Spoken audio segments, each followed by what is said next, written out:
How to use the Microsoft Teams app for your business. Microsoft Teams is a video conferencing tool that allows you to hold virtual meetings, classes, and webinars. Here are a few easy steps to use Microsoft Teams.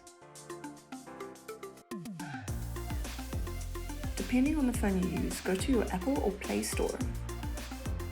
Search Microsoft Teams and download.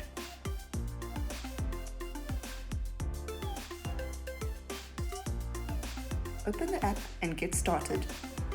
Signing in using your Microsoft email address. If you don't have a Microsoft email, select the Sign Up for Free button. Select the Next button when you are done. Once you have signed in, you will be able to access your teams and channels, chat with your colleagues, and join meetings. Let's get started. To continue, select Accept to the terms and conditions. You may set up your profile picture by selecting Add. Once you are done, select Continue. To continue, allow Teams to access your contact list. To start a chat, tap on the Chat tab, the person or group you want to chat with. You can send messages, take voice or video calls, share files, and more. Select Meet button. You would be able to share or adjust the meeting setting. Let's select the Start Meeting to continue. You may add multiple contacts to participate in your meeting by selecting Add Participants. Those who have clicked on your shared link will arrive in the meeting's lobby. To allow the participants to join the meeting, you would need to admit them. To access these features, simply select the ... menu below.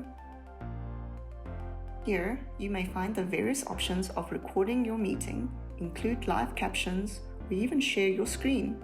This is perfect for presentations. To add more participants in your meeting, you may select the People icon. Here you can also see who and how many participants there are currently in your meeting. To start a chat in your meeting, select the speech bubble icon at the top right corner. Here you have the options to chat, see details related to the meeting, or add files to share amongst the participants. To end the meeting, tap on the red phone button icon located at the bottom right corner. This will end the meetings for all participants. On the home screen, you may create a community of your own for your network. This can be useful to keep everyone up to date and share the latest information.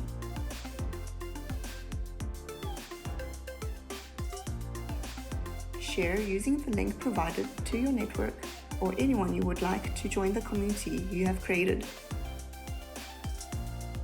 Here you can create future events, share photos or links to the relevant information. That's it. These are the basic steps for using the Microsoft Teams app.